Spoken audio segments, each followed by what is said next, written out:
Almost unseen and hidden away to passers-by in an old bank building on the original main street in the Vale of Paradise are authentic remnants and priceless artifacts dating back some 8,000 years BC through the present day. Spanning a period of time over 10,000 years are collections of chipped arrowheads, fossilized animal teeth, broken pieces of pottery, and hundreds of other significant bits and pieces of history, all providing clues of a way of life of our area's first residents, the Paleo-Archaic hunters, through early 1800s homesteaders, 1900s land and lumber developers, and 20th century entrepreneurs. Significant and rapid developments were about to commence, altering the area's pristine, uninhabited forest land, freshwater creeks flowing gently into nearby bayous, and surreal emerald waves gently washing ashore on the brilliant white beaches of the Gulf of Mexico. In 1971, Chris LaRoche opened the Heritage Museum doors as the area's Historical Society Museum in Valparaiso, Florida. Soon thereafter, Mary Elizabeth Pryor began conducting field trips of the museum and the historic area surrounding it. Through the dedicated efforts of these two ladies and countless other volunteers, the Heritage Museum has continued to provide a quiet place where one can learn much about this area's history.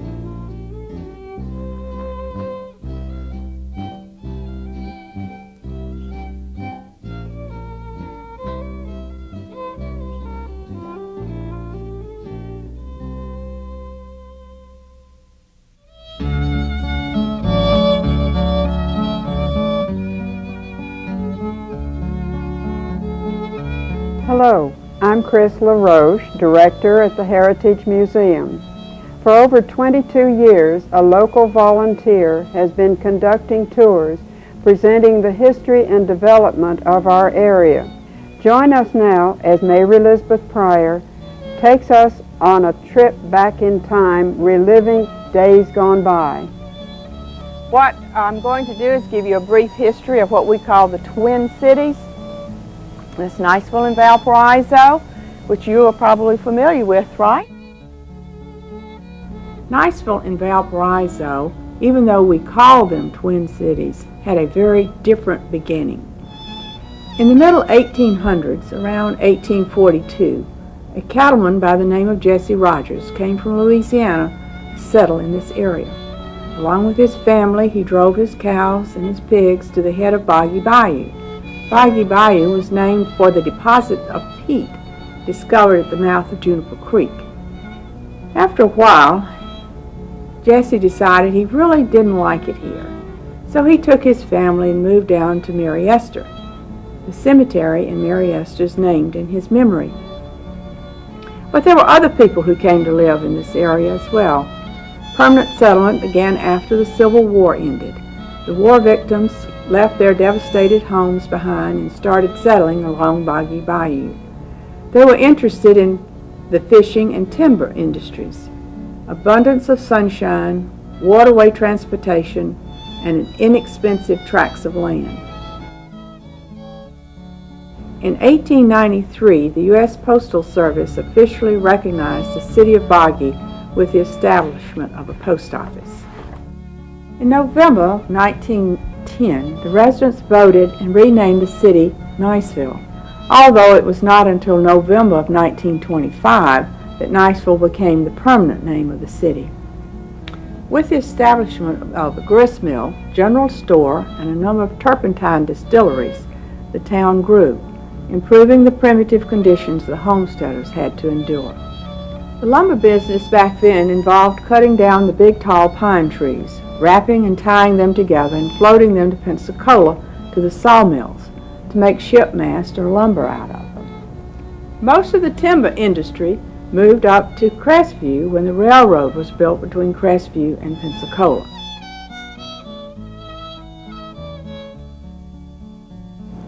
With a thriving fishing industry and the need to keep the fish cold, the first electricity was brought into Niceville in order to make ice.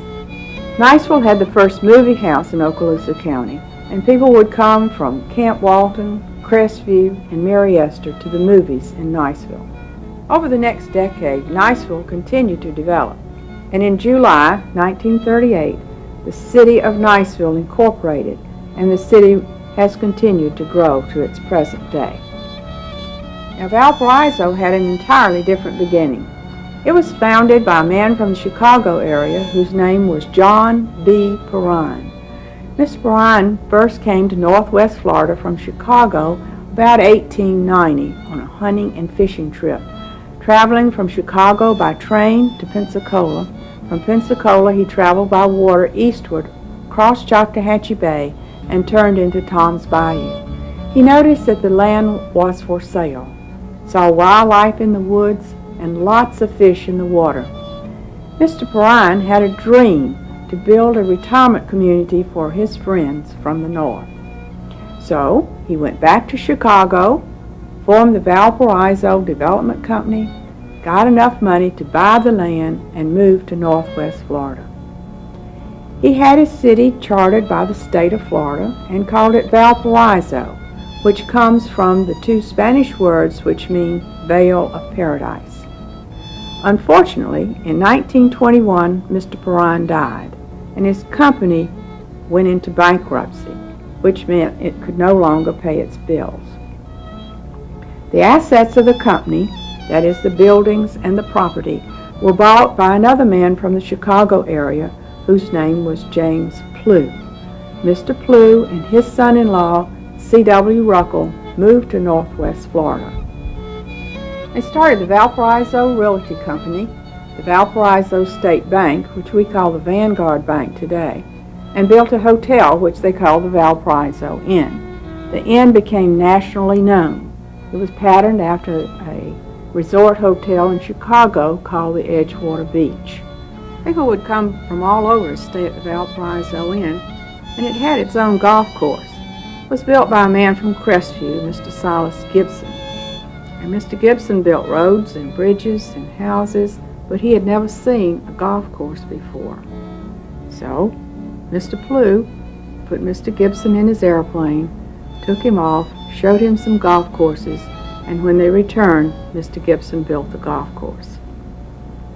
Since Mr. Plew had an airplane, he had to build himself a runway, and he built it on what is now Eglin, Maine. Airplanes at this time were becoming more and more important to our country. The United States, having just finished World War I, saw the necessity to have airplanes because they were used in the war. The Army had airplanes and the Navy had airplanes, but we did not have a separate Air Force at that time. These airplanes needed a place to practice their gunnery, and they were using the National Forest as their gunnery range, and we call that National Forest Shalimar today. The Navy airplanes would just fly over from Pensacola, practice their gunnery, and fly back. But the Army airplanes had to fly down from Maxwell Airfield in Montgomery, Alabama. Maxwell is about 140 to 150 miles north of here. For the most part, these biplanes with two wings and a single engine didn't fly very fast. It was a long trip, taking most all day to fly down, practice their gunnery, and fly back. Now, Mr. Plew, being the businessman that he was, said to the government, "Well, you know I have a runway, and I could let your airplanes land on my runway, for a fee, of course, and then I could pick up your pilots, and they could stay in my hotel." This became a very popular thing with the pilots. They would fly down on Friday, practice their gunnery, land on Mr. Plew's runway. He would pick them up, take them to his hotel, and they would spend the weekend hunting and fishing. Then they would go back to their airplanes and fly to Montgomery on Monday. Because the airplanes were left on the ground over the weekend, the government decided that someone had to watch them and decided to build an auxiliary field of Maxwell. That meant that someone had to be stationed at Valp. Being stationed here in those days was a rough duty assignment, and it became known as to which would you rather do, KP or ValP. Now, if you had KP, which meant kitchen police, you would have to go to the mess hall or dining room at the base and wash all the dishes by hand, scrub out the garbage cans, and keep the kitchen really clean. Although the duty was usually reserved for those who were being punished for some infringement of rules or something, more people would choose to do KP than ValP, because if you were stationed here, you would have to sit out there in the sand in the hot sun and fight the dog flies, sand rats, and mosquitoes, and live in a tent. So it's not a popular assignment. When World War II started, it became necessary to have bigger and better airplanes, and the government formed Eglin Air Corps Base, which later became Eglin Air Force Base. And that was the way we got our start. You can see that in the beginning, Niceville and Valparaiso were very different. One was a planned community, and the other just grew. But today, they are very much alike.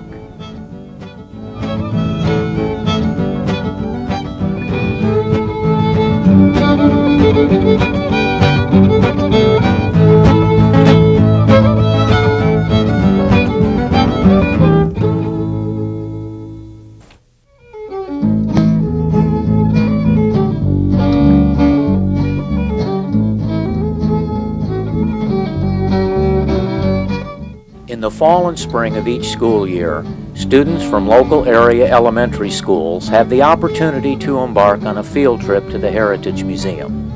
The field trip typically begins with a slideshow and a walk through the historic section of Old Valparaiso, followed by a trip through the museum, culminating with lunch in Perrine Park. Selected slides present a way of life of the development of the area around the time period beginning in the 1920s, and what the area looked like then, and its growth over the next several decades.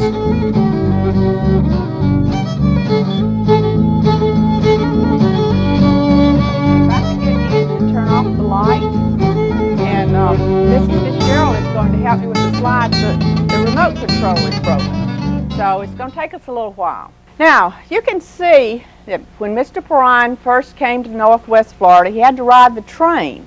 He rode the train all the way to Pensacola. Then he got off the train and onto a boat, came across the bay, down Santa Rosa Sound, and crossed Choctawhatchee Bay, and this is where he turned into Tom's Bayou. And it's beautiful. It was beautiful in 1890 when he first came, and it's beautiful today. So you can certainly see why he was impressed with the area. Okay. When he got here, you see there's a lot of little scrubby stuff. Of course, all the big trees had been cut down because there had been a sawmill here, and all we have left are the little scrubby pines. Okay. That's just the way it looks, you know. But then let's go ahead. We're ready. Okay. Now this is Mr. Perrine's office building. Of course, that was one of the first buildings he had to build. And this is the beginning of Mr. Perrine's house. The picture was taken in September of 1919.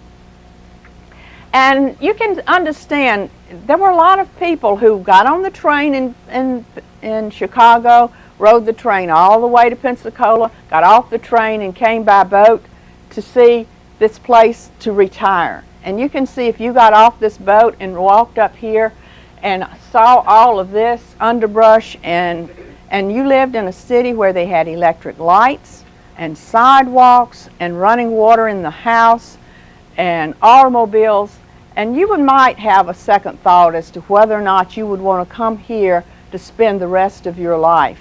And so this is why a lot of people came, looked, and went home. Okay? But the people worked really hard in Valparaiso. They started a sidewalk. It runs from right here to right here. And Mr. Perrine's house was completed by January of 1920. And this two-story building, the upstairs office of the Valparaiso Development Company, was on the second floor. And this is Mr. Perrine right here. Downstairs there was a little grocery store. Now, it wasn't a supermarket grocery store. It was just a little grocery store that had what we call staple items. That is, they had flour and sugar and canned goods, you know, just things that you'd keep on your shelf. But if you needed something that wasn't in the store, that was not a problem. You would just make a list, give your list to the man who ran the store. The man who ran the store would give your list to the captain of the boat. He would take it to Pensacola, have your order filled, and bring it back when he came. Well, now the boat ran twice a week. So that would mean that you would probably have what you ordered within the week. And that's pretty much the way it is today, isn't it, when you order something. Okay. This is just 4 pictures to show you how Valparaiso looked in 1920. The top 2 pictures are what we call villa sites. Now, a villa site is a fancy name for a residential lot. Mr. Perrine planned to have 32 parks for his city. So the villa sites were small. That means that you didn't have a lot of yard space. But you were always close. Each little group of houses were close to a park. So that would be nice. And also, if you bought a villa site in Valparaiso, you were given a little plot of land outside of town that you could use to raise a kitchen garden for your family. That means you could grow some corn or peas or herbs or whatever your family might like to eat. Or you could put your little plot of land into the company farm and they would raise a cash crop. And they planted things like sugar cane, and they also planted blueberries. Now, you know, we have a lot of blueberries still left in Okaloosa County that you can see. Mr. Perrine owned land all the way to Freeport, so there was a lot of space. This is the business section of Valparaiso in 1920.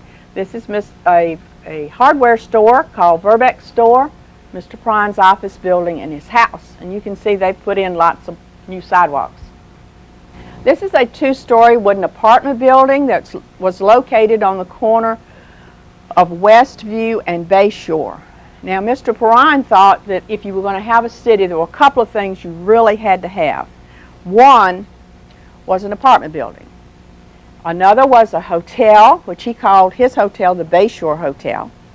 You had to have a school and a church and a filling station and an ice cream parlor. And he saw to it that his city had all of those good things. This is Mr. Perrine's house, the way it looked in 1976.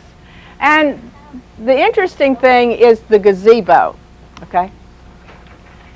Gazebos were really popular in 1920 because the houses were not air conditioned. So that meant that when in the heat of the day, when it was hot in the house, that you could probably go out to the gazebo and it would be shady and there'd be a nice breeze blowing. Now, the people your age would probably go out after lunch when it was too hot to play tag or baseball or something. They'd take their board games out to play, like Chinese checkers or parcheesi. And then in the afternoon, the mothers might go out in the gazebo to do their mending. They'd sew the buttons on the shirts and the holes up in the socks. After supper, probably the teenagers would go out to the gazebo and they would take their wind-up record players and play records and dance in the gazebo. Dancing was a very popular activity in the 1920s. One other thing that happened in Mr. Perrine's gazebo that didn't happen in most gazebos was that when he died, there was no funeral home in town, so they had his funeral service in the gazebo. Mr. Perrine's gazebo is a little different also because it's round. The ones you see advertised today are usually square. Sometimes you might see a hexagonal one, 6 sides, but you just don't see round ones. Okay? We're going to walk down Southview Avenue, and this is the way Southview Avenue looked in 1920. The picture is taken from Tom's Bayou, looking back toward Mr. Perrine's office building. Now, we will walk down this way, and we will see these 2 houses. This house right here, okay, is on the corner of Edge and Southview. Now, let me talk a little bit about the difference in the house, the way it's built and the way we build houses today. First of all, notice it's built up off the ground. It sits on brick pillows or piers, And the reason for that is that it allows the air to circulate under the house to keep the wood dry. And it also keeps some of those things that crawl around in the sand out of your house. Another thing, we have a porch on 2 sides of the house. Some of the houses had porches on 3 sides, and some had porches on all 4 sides. The porches are wide so that the sun does not shine directly into the house. The house has large windows that open onto the porch so that when you open those windows, the air will blow through and circulate through the house. The attic is tall so that the air can circulate in the attic. So with all this air circulation, your house is pretty cool in the summer. It was also fairly cool in the winter because it was heated with a fireplace or a stove that burned wood or kerosene. The cooking in the house was done on a stove that burned wood or kerosene, and you'll see one of those in the museum when you go in there. And the lighting in the house was probably a kerosene lamp, which means that there was always a fire in the house. Now the problem with that is that this house is built of heart pine, which is our local building material. It's a good building material and it was cheap, but we have another name for heart pine. We call it kindling wood. You know what kindling wood is, right? That's what you start your fires with because it has a low kindling temperature. That means that it does not take much heat for it to start burning. And then once it starts burning, it burns hot and it burns fast. So if someone were running through the house and knocked over a lamp, or you had a spark on the roof, the house would catch on fire. And the best thing if you were inside would be to leave immediately because, of course, we had no fire department and these houses burn fast. So we lost a lot of our old houses to fire. Another kind of house you could build if you lived in Valparaiso was one like this one. Now when we first saw this picture, we thought, oh, these people have all been to church and they have come home and they've had fried chicken and rice and gravy, and now they're sitting out in front enjoying the warm summer feeling afternoon, December the 27th. So this is 2 days after Christmas. And I have a feeling that if these people had relatives in Chicago, they sent them a copy of this picture because 2 days after Christmas, you don't sit outside in Chicago without a coat on. It's usually pretty cold there. But this picture was not taken on Sunday. We looked it up on a calendar. But the people in the 1920s dressed more formally than we do today. Ladies always wore dresses. Unless they were going to work in the field, then they might borrow a pair of overalls from their husband or older boy. Just wanted you to sort of get oriented with this picture. This is the shoreline that goes down into Boggy Bayou and Niceville. Choctawhatchee Bay is over here. Tom's Bayou is here. Notice that there's a nice wide beach there. That beach has been washed away because of the water and the wind that comes across the bay and pulls the sand out. Okay. We're going to walk down Bayshore Drive, so keep this picture in mind as we walk down Bayshore Drive. Okay. This is the hotel that Mr. Perrine built. This is the Bayshore Hotel, and you can see that people were staying in it before it was completed. When it was completed, this porch went out into the water, and on the end of it was a big dance pavilion. And every Saturday night there would be a dance at the Bayshore Hotel. And people would come by motor launch or sailboat from Mary Esther and Camp Walton to the dance. Everybody used the boats because we didn't have bridges. Now you think about traveling around in South Okaloosa County and not crossing bridges. And you can certainly see why people would travel by boat as opposed to trying to travel by the land. This is a boat repair yard. Of course, since everybody had a boat, it was important that we have a boat repair yard. So this is one of the early industries, okay? We're going to be looking east on Westview. We're looking standing down by Tom's Bayou, and we're looking back toward Mr. Perron's office building and his house. And this house was built in 1918. Now this is the new hard surface road to Crestview, and this is a tree. So what they've done probably is just put a little clay in the sand so that the ruts don't get as deep. This is Mr. Perron. And notice the cars are a lot taller then than they are now. If you wanted to, and you let Mr. Perron know that you were coming, and you would say, I want to get off the train in Crestview, then he would send his station wagon to Crestview to pick you up. Now, there was no bridge over the river, so you'd have to find a shallow place and drive very fast so you wouldn't get stuck in the river. But he would meet you if you needed a ride. Okay? This is the hotel that Mr. Plew built. This is the Valparaiso Inn. It's patterned after a resort hotel in Chicago, which we call the Edgewater Beach Hotel. The guest rooms are on the on these wings.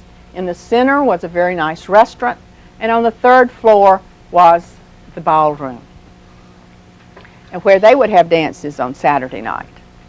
During World War II, the Valparaiso Inn was used to house officers.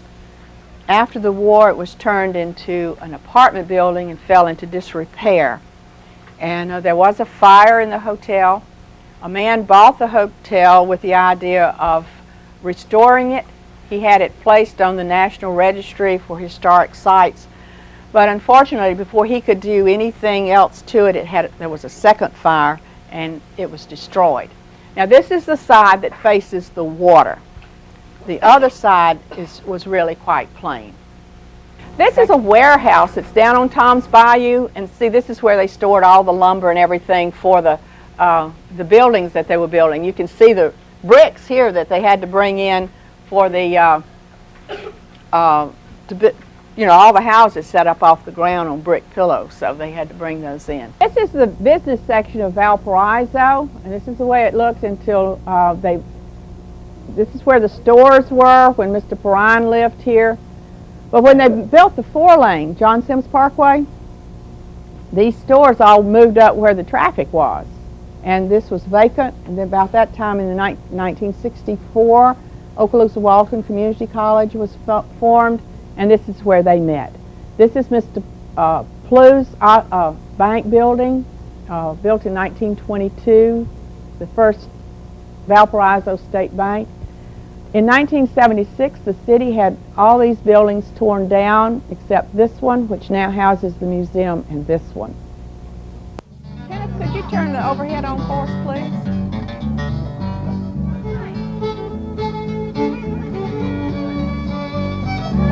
Now, do you have any questions about any of the slides and the pictures that I showed you, or?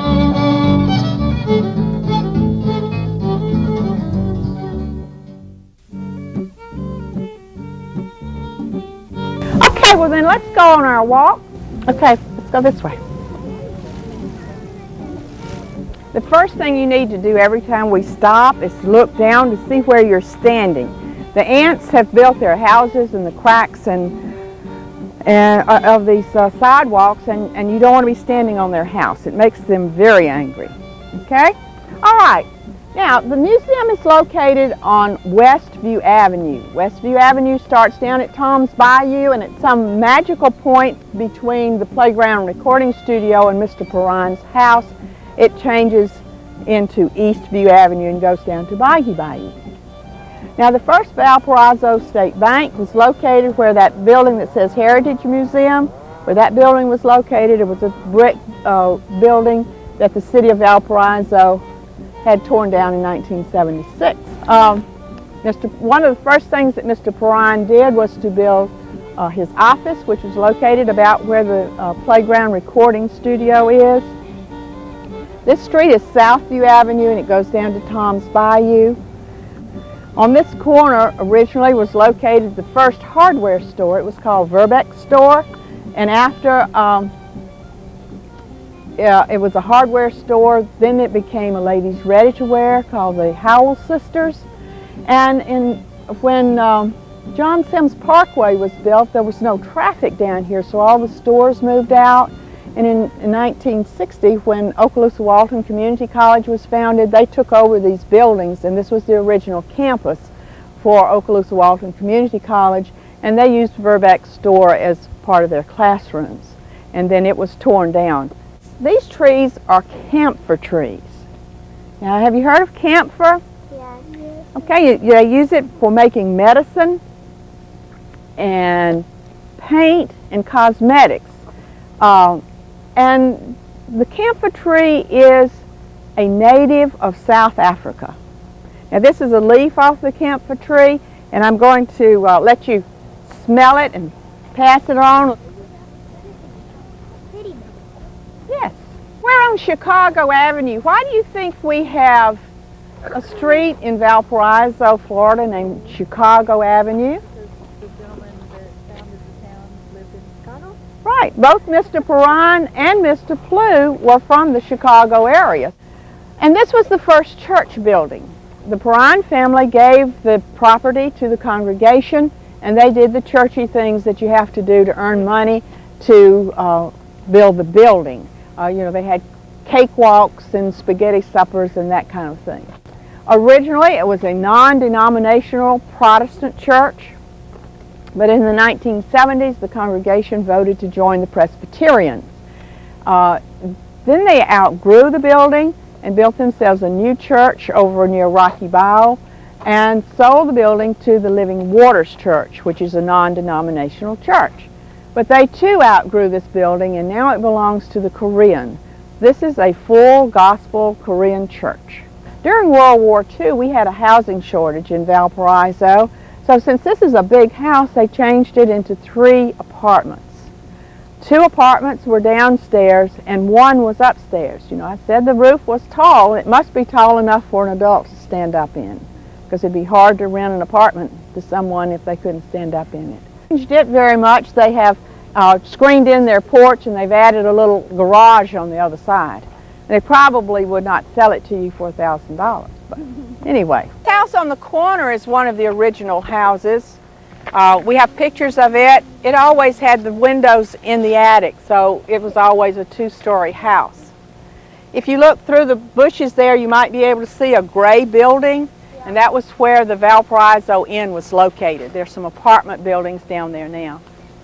We're going to turn and walk down Bayshore Drive. Remember the picture I showed you of Bayshore Drive? So think about that picture as we walk. This is Boggy Bayou. It goes into Niceville. That's Choctawhatchee Bay out there, and you can see the Mid-Bay Bridge. Around those 2 boathouses is Eglin Air Force Base, and this is Tom's Bayou over here. One thing you need to notice is there are no houses on the water. The city of Valparaiso is patterned after the city of Chicago, in that all the waterfront property is owned by the city. That is all except where the Valparaiso Inn was located, and after all that was owned by the man who owned the whole city, so he could put his hotel anywhere he wanted to. And the others where there was a boat works, a boat repair yard. And if you're going to have a boat repair yard, it needs to be on the water. Another thing you might notice is that we're high here. There used to be a beach down here, and you could just walk on the sandy beach and pick up pottery shards and projectile points.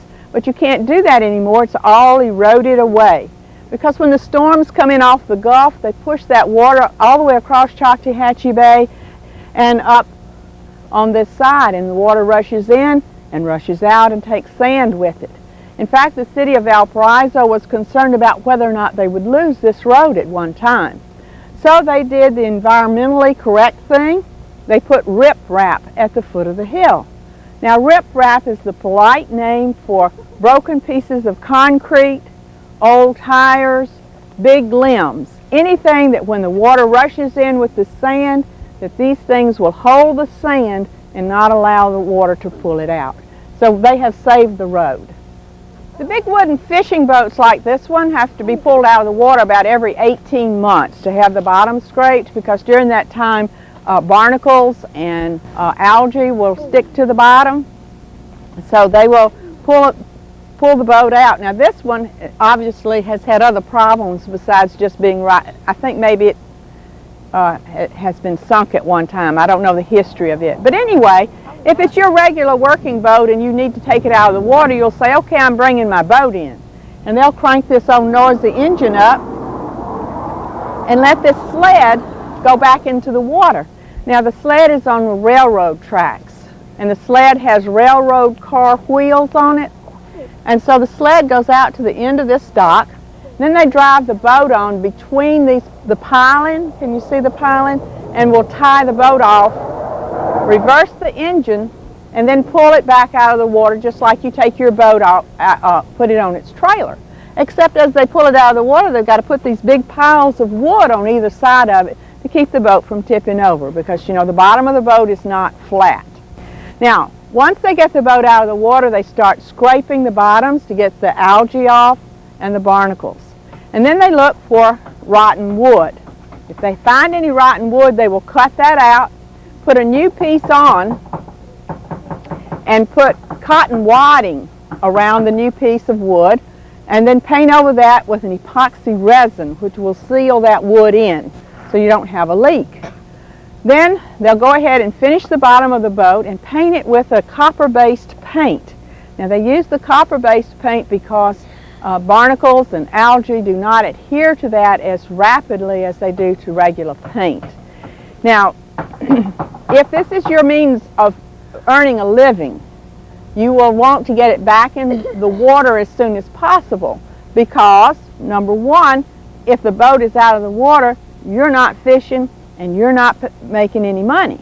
On this side was built in 1918. This house here with the deck on it was built at the Votech School in 1990. So it's a nice contrast between the two buildings, if you will. Now we're going to walk up this side. I said I've been bathing with before and so when things turn, and if they turn to us. On Boggy Bayou are the only two of his parks that are left. On this corner was located Morrison's Lodge, which was a two-story wooden structure, and it was a place to sleep. It was sort of like a motel or a boarding house where traveling salesmen or people who were visiting here could spend the night and get a meal. When Okaloosa Walton Community College occupied this property, Morrison's Lodge was used as a student union building. Down this way, you can see a white car and some white posts. This is where the school was located. This was the first school in Valparaiso. It's no longer used as a school, but it's used by senior citizens as a clubhouse. The other part that's left from Mr. Perrine's 32 is the one right over there where you will have your lunch. It's called Perrine Park, which is nice, I think. You have had an opportunity to see Valparaiso as it looked in 1920 and then again as it looks today. Do you have any questions about anything that you have seen or anything that I have said?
Since 1971, Chris LaRoche has served as the director of the Heritage Museum. In addition to her many responsibilities as curator, Chris also teaches and trains interested individuals in the role of a docent.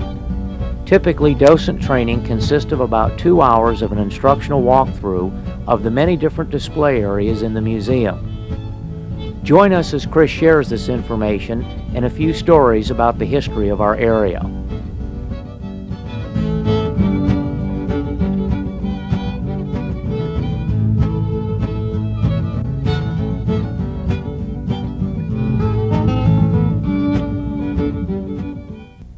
If you all have worked out in the yard, you have encountered greenbrier. This is dry root. It's bigger, when about twice this size, when you dig it from the ground, and it looks like a potato. It's white like a potato. And it has these long vines that grow up from it that have spikes. I mean, real thorns on them. And they grow prolifically around here, everywhere. They have them everywhere. And these Indians used this root. After it was dried, they ground it up and made a meal out of it. And then they ate the ends of these vines. They look like asparagus, and you can eat them. This is a map of Walton County, and all of these sites that are marked here are where Harold has done some excavations.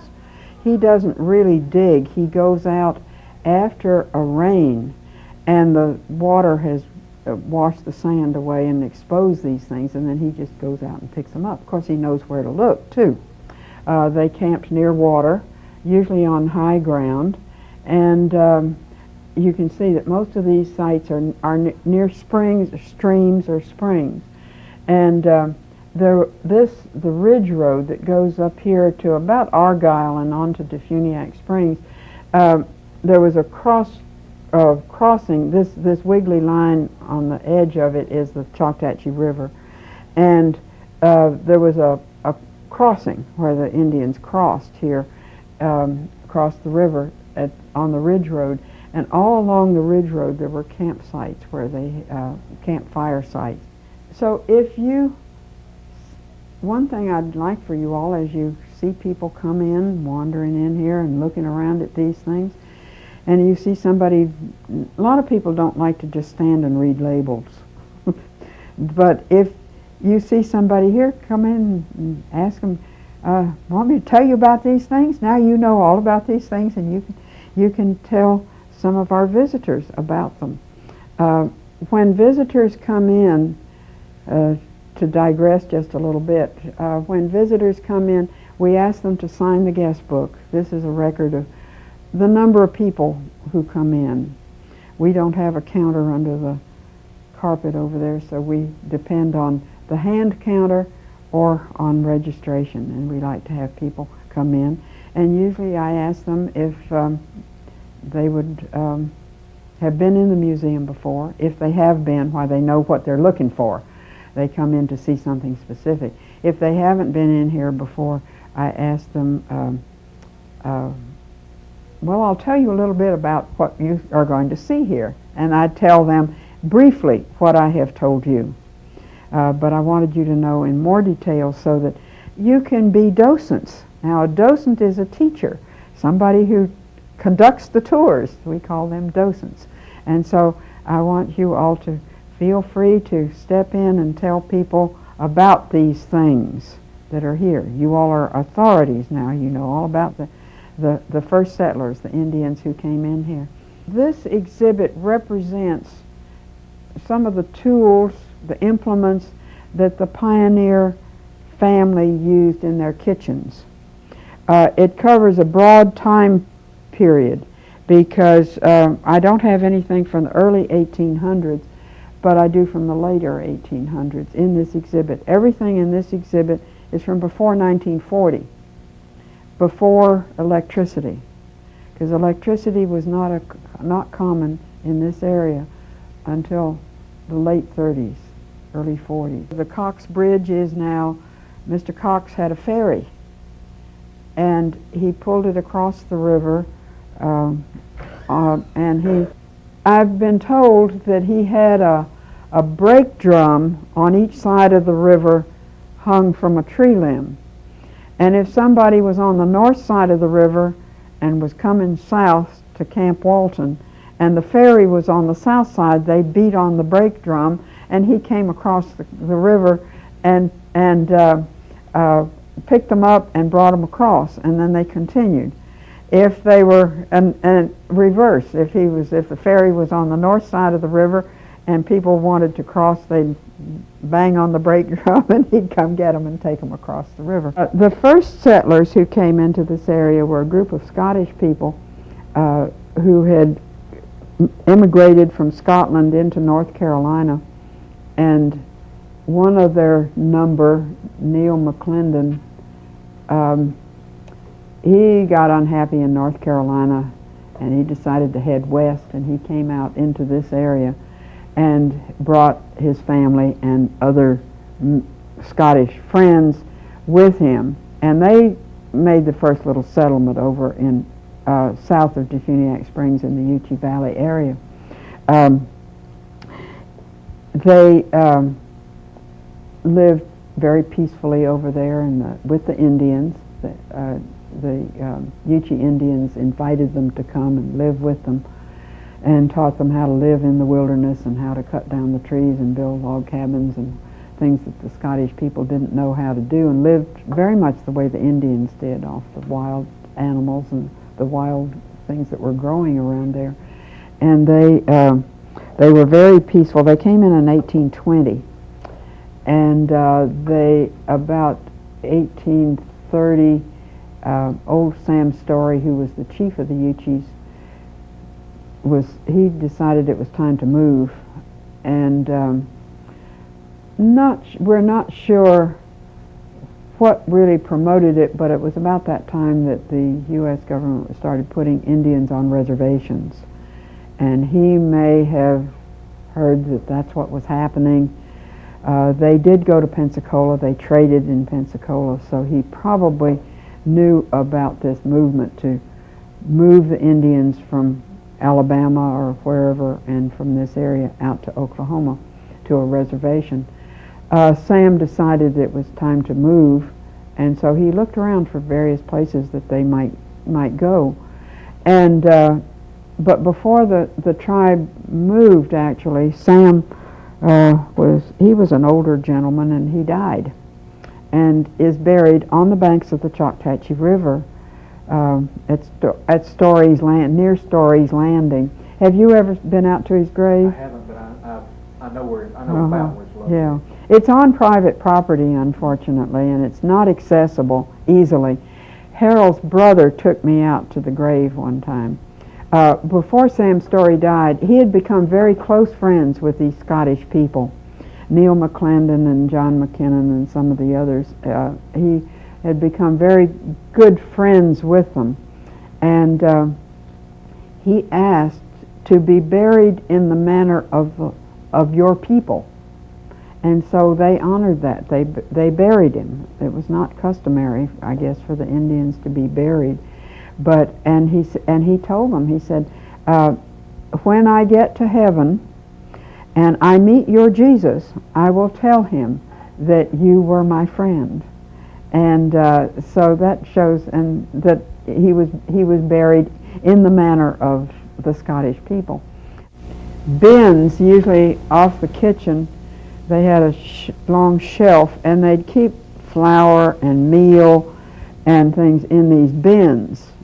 And I don't know about you all, but I get little weevil things in white flour, and I was over in one of these retirement homes one day talking to a woman who was one of the patients over there, and we were talking about food and where they got their food and what they ate, and I mentioned that around here they use more cornmeal, and they ground it as they needed it, because wheat flour was hard to come by. They did grow some wheat around here, but not a lot, and wheat flour gets weevils in it, bugs in it, And she said, oh, we never had any bugs in our flour, and we had beans and we had wheat flour all the time. And I said, well, what did you do to get rid of the bugs? Because, of course, they didn't have bug spray or anything like that either. And she said, oh, behind on the shelf, we had this bin with the wheat flour and the cornmeal and all the other things out on this shelf. And across the back of the shelf were spiders, spider webs.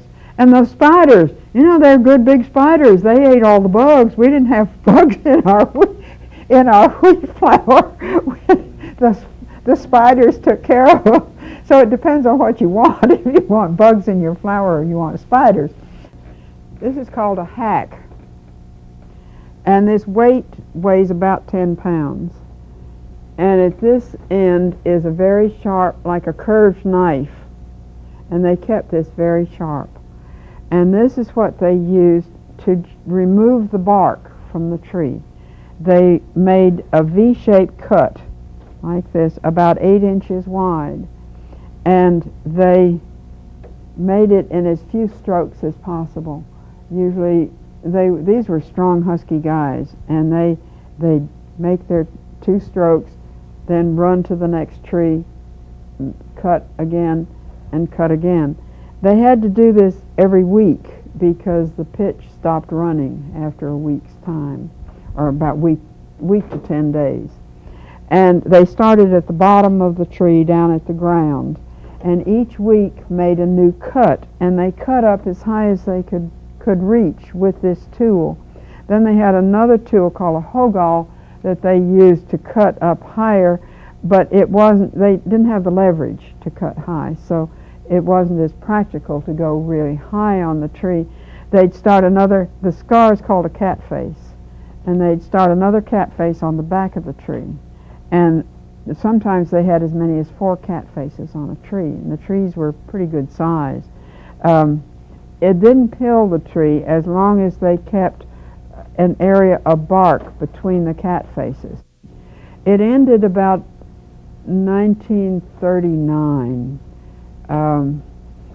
when Choctaw National Forest was turned over to Department of Defense. I think that was in 42, but it was about 39 they started cutting back on turpentining out in the Choctaw National Forest.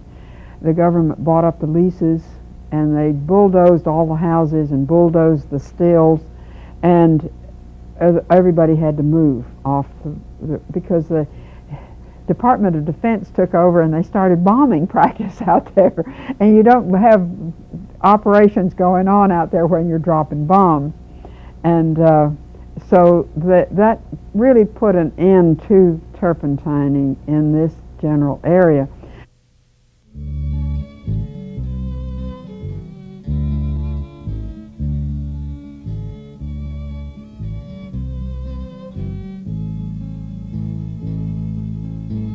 It has been many years since Mr. Perrine first saw this small peninsula and had a vision of his town in this area. You have just seen part of the story. Storms and people have reshaped the shoreline in the town. The sandbars have moved. Docks now extend long fingers into the bayou. The dirt roads are gone. The paved roads are lined with uniquely styled homes. Many things have changed since that day long ago, but you can be sure that children still play at the water's edge while boats leave their wakes in the bayou's quiet waters, and freshwater creeks still flow gently into the bayou. Storms blow us around, sunrises become sunsets, all reminding us of the beauty of this area. Time, weather, and people have altered this small piece of land and water we call home, but we know that the sun will always warm us in this beautiful place where each one of us can find our own vision of the future. In addition to exhibits that illustrate the history of the area, the Heritage Museum offers the public a reference library and sponsors classes in such heritage crafts such as quilting, tatting, bobbin lace, and basketry. Field trips are conducted by appointment for school, scout, and civic groups. Special programs for young people are offered each summer. A visit to the Heritage Museum in Old Valparaiso will provide a rich learning experience of the history of our local area. The museum is located at 115 Westview Avenue in Valparaiso, Florida, and is open Tuesday through Saturday from 11 a.m. to 4 p.m.